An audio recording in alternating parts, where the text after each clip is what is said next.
कहबा एकागा कहिदा हमरा रानी के हल कहबा एकागा कहिदा हमरा रानी के बनी बेचैन तरस नैन बुझ परेशानी के हल कहबा एकागा कहिदा हमरा रानी के हल कहबा।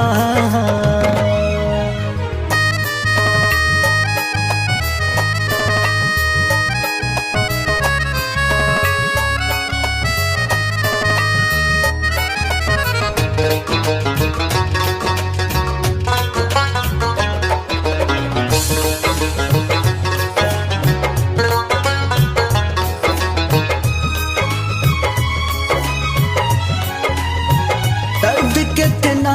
बा एह दीवाना के ना पूछा तू टुकड़ा टुकड़ा भइल बा दिलवा के ना कूचा तू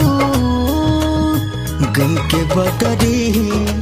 से गलल दहिया बिरह के आंधी से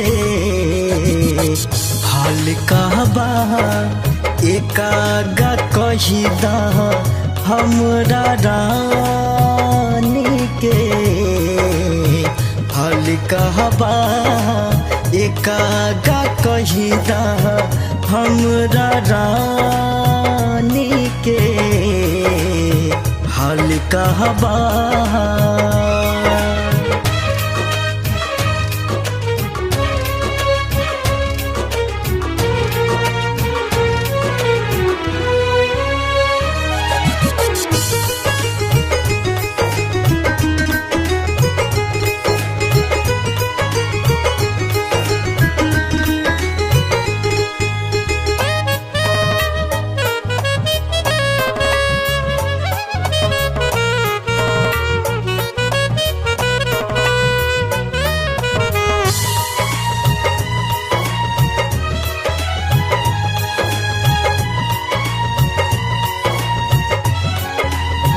हमरा किस्मत में नहीं लिखल खुश नसीबी हो रोड़ा यही में बनल बा मोइन मोर गरीबी हो सुमित विशाल रोय के बतिया